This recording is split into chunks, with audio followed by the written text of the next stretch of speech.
Assalamu alaikum, dear viewers. Welcome to another new video. Today I will discuss about Of Marriage and Single Life of Francis Bacon. So let's get started. আজকে Francis Bacon তার of marriage and single life এসেতে উনি মূলত single life যারা lead করেন এবং marriage life যারা lead করেন তাদেরকে নিয়ে কি বলেছেন সেটাই আজকে ধারণা দেওয়ার চেষ্টা করব আপনাদেরকে। তো উনি হচ্ছেন সিঙ্গেল লাইফ এবং ম্যারেজ লাইফ এই দুইটার সুবিধা এবং অসুবিধা নিয়ে কথা বলেছেন। তো আমি এখানে কয়েকটা বিষয় পয়েন্ট আউট করেছি। তো প্রথমেই আমি ম্যারেজ লাইফে যারা লিড করেন তাদেরকে নিয়ে ফ্রান্সিস বেকন কি বলেছেন সেটা নিয়ে আপনাদেরকে ধারণা দেওয়ার চেষ্টা করব।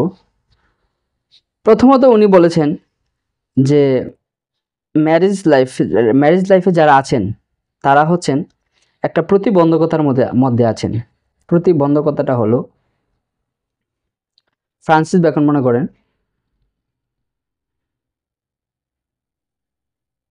বিবাহিত জীবনে যারা আছেন তারা কোনো রিস্ক জনিত কাজগুলোতে তারা অ্যাটেন্ড করেন না, কারণ তারা মনে করেন তাদের স্ত্রী সন্তান সন্ততি আছেন যারা তার উপর নির্ভর করে বাঁচে। তো তারা এই চিন্তাটা করে তারা হচ্ছে কোনো রিস্ক আছে এরকম কোনো মহৎ কাজে তারা নিয়োজিত হতে চায় না। এটা হচ্ছে তাদের জন্য একটা প্রতিবন্ধকতা। সেনা অধ্যক্ষ যারা আছেন তারা তাদের সৈন্যদেরকে তাদের সন্তান সন্ততির কথা স্মরণ করিয়ে দিয়ে তাদের দায়িত্ব কর্তব্য কাজে অনুপ্রাণিত করে থাকেন। 3 নম্বরে যে বিষয়টা তিনি পয়েন্ট আউট করেছেন সেটা হচ্ছে যে 3 নম্বরে অনেক গুরুত্বপূর্ণ একটা বিষয় তিনি পয়েন্ট আউট করেছেন। তিনি বলেছেন পুরুষের জন্য স্ত্রী যৌবনে প্রেমিকা, মাঝ বয়সে সঙ্গিনী এবং বার্ধক্যে সেবিকা। এটা আমরা জানি যে খুবই গুরুত্বপূর্ণ একটা ব্যাপার, কারণ আমরা সবাই জানি সদ্য বিবাহিত যে লোকটা ওনার জন্য ওনার ওয়াইফ হচ্ছেন একজন প্রেমিকা, এবং উনি যখন মাঝ বয়সে পৌঁছাবেন তখন তার এই ওয়াইফ মাঝ বয়সে হয়ে যাবেন সঙ্গিনী, এবং একই ওয়াইফ যখন তার হাজব্যান্ড বার্ধক্যে পৌঁছাবেন তখন তার জন্য হয়ে যাবেন সেবিকা। এটা অনেক সুন্দর কথা বলেছেন ফ্রান্সিস বেকন। তিনি 4 নম্বরে যে বিষয়টা পয়েন্ট আউট করেছেন সেটা হচ্ছে যে স্ত্রী ও সন্তান সন্ততিরা একজন ব্যক্তির জন্য বা একজন মানুষের জন্য তাকে অধিক মানবিক হতে শেখায়।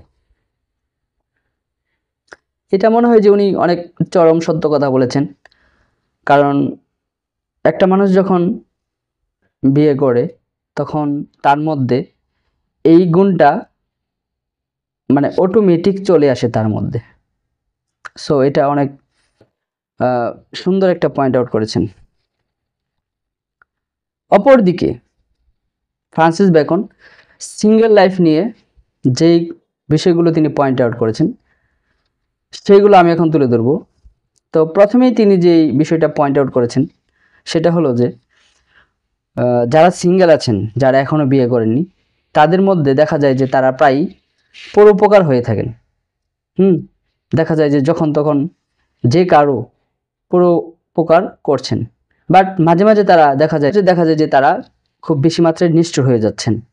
এটা ফ্রান্সিস বেকন খুবই তার তীক্ষ্ণ বুদ্ধির দ্বারা এই চরম সত্য কথাটা বলে দিয়েছেন। সিঙ্গেল যারা আছেন তারা দেখা গেছে মাঝে মাঝে খুব পরোপকারী মনোভাব তাদের মধ্যে, আবার মাঝে মাঝে দেখা গেছে যে তারা খুব অতিমাত্রায় নিষ্ঠুর হয়ে যাচ্ছেন। এটা হচ্ছে তিনি প্রথম পয়েন্ট আউট করেছেন। নেক্সট উনি যে পয়েন্ট আউটটা করেছেন সেটা হচ্ছে যে অবিবাহিত যারা আছেন তারা বন্ধু বলেন, মনিব বলেন ও ভৃত্য হিসেবে ভালো হলেও বা শ্রেষ্ঠ হলেও তারা নাগরিক হিসেবে কিন্তু ভালো নয়। এটা কথাটা একটু অন্যরকম শোনা গেল, বাট বিষয়টা উনি যেটা বলেছেন সেটা হচ্ছে যে কেন তারা ভালো নাগরিক নয়, এটার কারণটা তিনি যেটা বলেছেন সেটা হলো যে তারা একটু পলায়নপর মানসিকতার হয়ে থাকেন। তো পলায়নপর মানসিকতাটা আসলে কি, সেটা হচ্ছে যে তিনি বলেছেন যারা সিঙ্গেল তারা দেখবেন মানে তারা কোনো দায়িত্ব নিতে চাইবে না। তারা সবসময় আহ, তাদের যে দায়িত্বগুলো থাকে সেগুলো তারা স্কিপ করার চেষ্টা করবে। হ্যাঁ, তো সেই প্রেক্ষিতে উনি বলেছেন যে তারা হচ্ছে ভালো নাগরিক নয়, তারা মানে হচ্ছে কোনো দায়িত্ব কাঁধে নিয়ে চলতে চায় না, নিজে থেকে কোনো দায়িত্ব নিতে চায় না। তাদের উপর যখন কোনো দায়িত্ব এসে পড়ে তখন সেগুলো তারা স্কিপ করতে চায়। সেই প্রেক্ষাপটেই তিনি এই কথাটা বলেছেন যে তারা নাগরিক হিসেবে খুব ভালো নয়। আশা করি বুঝতে পেরেছেন। 3 নম্বরে উনি যে পয়েন্ট আউটটা করেছেন সেটা হচ্ছে যে যারা সিঙ্গেল আছেন তারা এই সিঙ্গেল ব্যাপারটাকে নিয়ে তারা খুব গর্ববোধ করেন। সেটা কেমন? সেটা হলো যে আহ, যখন তাদের কাছে কেউ এসে বলে যে অমুক খুব ধনী, তখন যারা সিঙ্গেল আছেন তারা বলে কি, মানে সবাই না, বাট কিছু এরকম আছে, উনি বলেছেন যে কিছু মানুষ এরকম আছে যারা সিঙ্গেল, তারা বলে যে অমুক খুব ধনী ঠিক আছে, বাট তাদের তো সন্তান সন্ততিও আছে অনেক। যারা সিঙ্গেল আছেন তাদের মধ্যে ভাবখানা এমন যে তাদের ছেলে মেয়ে অনেক আছে, তাদের মনে হয় যে এতে করে তাদের সম্পদ কমে যেতে পারে। তো তারা এই জিনিসটা নিয়ে গর্ববোধ করে যে সে সিঙ্গেল আছে এই জন্য তার খরচ কম, তার টাকা পয়সা সে জমাচ্ছে। বাট যিনি বিবাহিত আছেন তার অনেক ছেলে মেয়ে, তার টাকা পয়সা সব নষ্ট হয়ে যাচ্ছে। হ্যাঁ, খরচ বেশি হচ্ছে। এটাও মানে হচ্ছে হুম 4 নম্বরে উনি যে বিষয়টা পয়েন্ট আউট করেছেন সেটা খুবই সিম্পল, এবং এটা হচ্ছে যে এটা অনেকেই এটা ফলো করেন। সেটা হচ্ছে যে উনি বলেছেন যারা সিঙ্গেল আছেন তারা হচ্ছে মুক্ত জীবনযাপনের যে একটা আকাঙ্ক্ষা সেটা অনেকে বিবেচনা করেন, এবং বিবেচনা করে তারা বিয়ে করেন না বা দেরিতে করেন। মানে তাদের কাছে মনে হয় যে একা আছি, সিঙ্গেল আছি, সিঙ্গেল লাইফটা তো ভালোই কাটতেছে, তার লাইফে কেউ মানে হস্তক্ষেপ করতেছে না। তো এই ব্যাপারটা হচ্ছে মানে হচ্ছে অনেকেই, আমার যেটা মনে হয় যে অনেকেই এই ব্যাপারটা নিয়েই মানে বিয়ে করতে চান না বা দেরিতে করেন, কারণ তাদের কাছে তাদের সিঙ্গেল লাইফটা খুব ভালোভাবে কাটাতে চাই। এই গেল marriage life and single life নিয়ে বলা। তো Francis Bacon marriage life and single life নিয়ে বলা ছাড়াও তিনি স্ত্রীদের নিয়ে কিছু কথা বলেছেন। সেগুলো কি?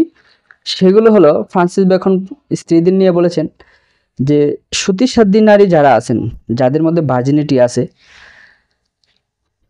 তারা তাদের এই ভার্জিনিটি নিয়ে তারা নিজেদেরকে শ্রেষ্ঠত্ব ও গর্ববোধ করে থাকেন, যারা সতীসাধ্যী নারী আছেন, এটা বলেছেন।